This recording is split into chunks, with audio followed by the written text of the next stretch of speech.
विश्वास दूसरों का सहारा ढूंढना तो उनकी आदत से बन जाती है। ये बात हमें कभी नहीं भूलनी चाहिए कि दूसरों के सहारे चलना तो बड़ा आसान है, किंतु इससे हमारी रही सही शक्ति क्षीण हो जाती है। मस्तिष्क और योग्यता इनका जितना उपयोग किया जाएगा ये उतने बढ़ेंगे, इनका उतना ही विकास होगा। एक विडंबना कि अपने आप कुछ करने की बात कुछ ऐसी लोगों के मन में आती है। कुछ लोग अपने आप एक ही काम करते रहते हैं और वह है अपने बदनसीबियों का रोना रोना या दूसरों के आश्रय कर उनके गुणगान कर। ऐसे लोग जिन्हें सदा दूसरों के बल पर विश्वास होता है वे केवल पिछलकों की संख्या पाकर निंदा के पात्र बने रहते हैं। ऐसे लोग अपने आंतरिक शक्तियों का भी लाभ नहीं उठा पाते। फ्रेंड्स, यह न समझना आप यदि जन्मजात नेता नहीं है तो ऐसे लोग। जन्मजात कौन क्या होता है? कोई महान नहीं होता, कोई वैज्ञानिक नहीं होता, बल्कि एक अबोध बालक जन्म के बाद अपने में ऐसी शक्ति पैदा करता है जिसके सहारे वो अपने व्यक्तित्व की एक अलग पहचान बना लेता है। इतिहास में ऐसे बहुत से लोग हुए जिनमें नेतृत्व करने की योग्यता नहीं थी, फिर भी वे अपने प्रयत्नों से और अपने परिश्रम से अपनी योग्यताओं का विकास करके महान नेता बने।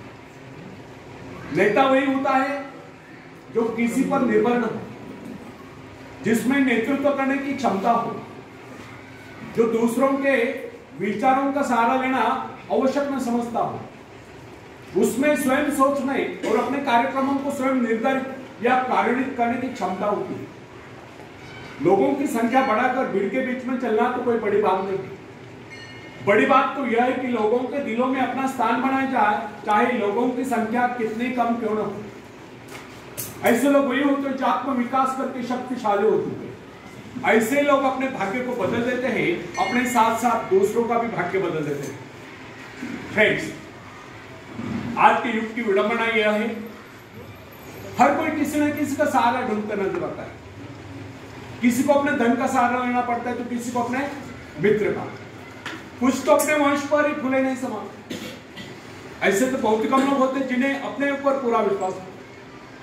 दूसरों की शक्ति पर जीने वालों का एक मनोज्ञान यह भी होता है कि ऐसे लोग सदैव किसी न किसी को दोष ठहराकर अपना पक्ष बचाने के अवसर ढूंढा करते हैं। वास्तविकता यह है, इस प्रकार की आदत कायर प्रकृति की परिचय।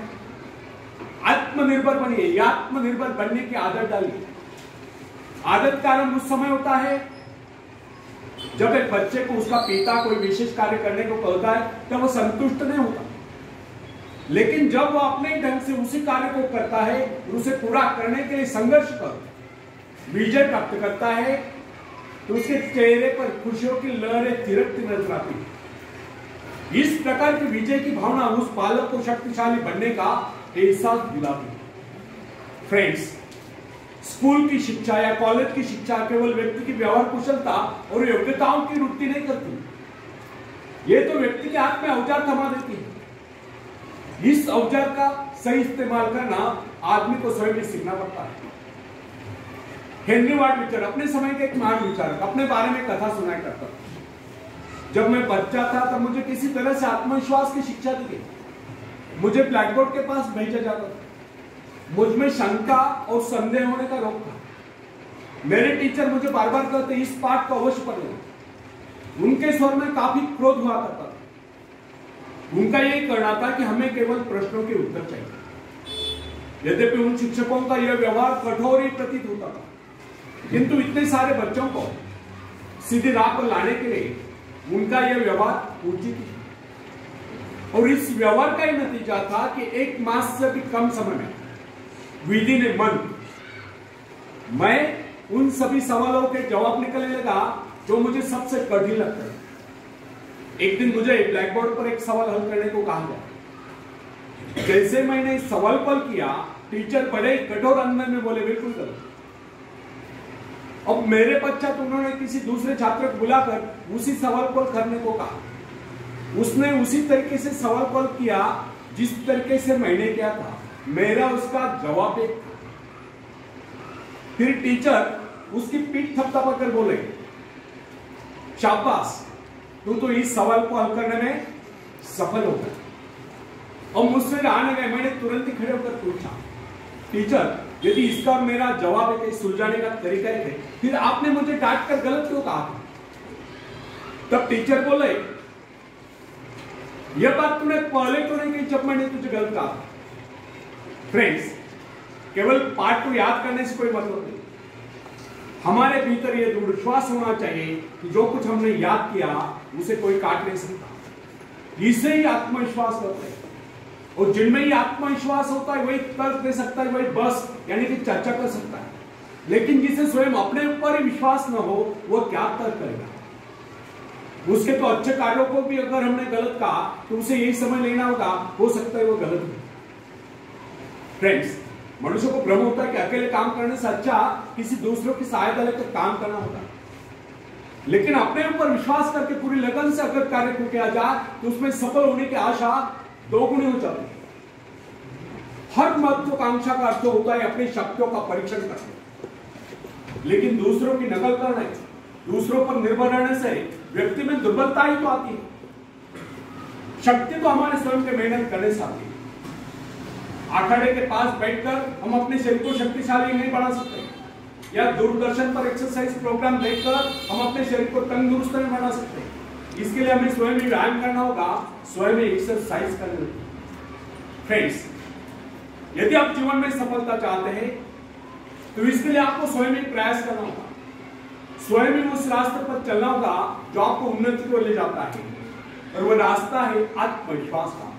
अपनी शक्ति को पहचान कर ही आप सफलता प्राप्त कर सकते हैं।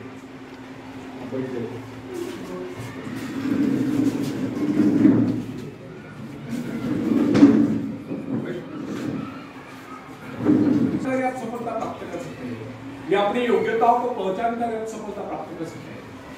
मगर यदि आप ये सोचते हो कि संसार में कोई दूसरा व्यक्ति काम कर रहे और सफलता हमें प्राप्त हो, तो ऐसे कैसे हो सकता है? जो लोग बच्चों को इस प्रकार जीवन क्षेत्र में उतरना चाहते हैं, वे बिना किसी संघर्ष के, बिना कोई कष्ट उठाए आगे बढ़े, तो वे उनकी राह में कांटे बिछाते हैं। संतान को ऐसा बनाना कि वह किसी भी प्रकार के संघर्ष का सामना करने में अयोग्य हो, तो इसका सीधा अर्थ यह हुआ कि वे लोग अपने संतान का भविष्य शुरू से बिगाड़ रहे हैं।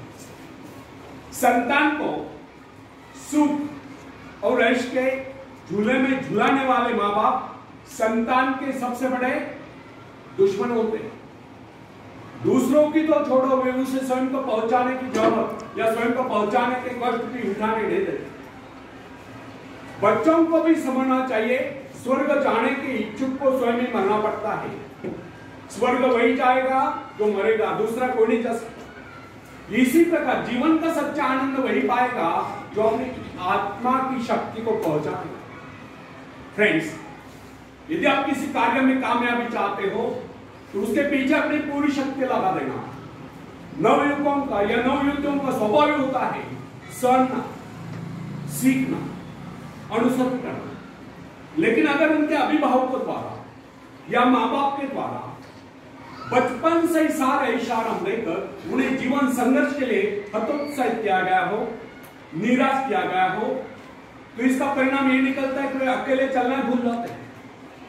उनकी हालत पैसा के ऊपर चलने वाले हो जाते हैं, फिर तमाम उम्र वे बिना किसी सहारे के चलेंगे। तो इसलिए यदि जीवन में कुछ करना चाहते हो, कुछ बनना चाहते हो, तो अपनी सहायता स्वयं करें। किसी की सिफारिश या प्रभाव से आगे बढ़ने के प्रयत्न आपके भविष्य को नष्ट करते हैं। स्वयं को इस योग्य बनाओ कि आपको किसी दूसरों से सहायता की आवश्यकता नहीं। अपने भीतर रहता साहस और विश्वास जगाइए। आनंद तो उसी उन्नति में आता है जो स्वयं के द्वारा प्राप्त हो। दूसरों के भरोसे उनकी सहायता से आगे बढ़कर अपने को अपंग बनाने का क्या उपाय हो सकता है? इससे तो मनुष्य की अपनी सारी शक्तियां दम तोड़ देती है, अपनी बुद्धि कुंद हो जाती है। जो दूसरों की सहायता का मोहताज बना रहता है, जो अपना हाथ तक नहीं ला सकता, वो क्या कर सकता है? वो जीवन भर दूसरों का मोहताज बना रहे। ना उनमें आत्मविश्वास आता है, ना वे स्वयं के भरोसे आगे बढ़ पाते। उनका तो भविष्य ही अंधकार में स्टॉप।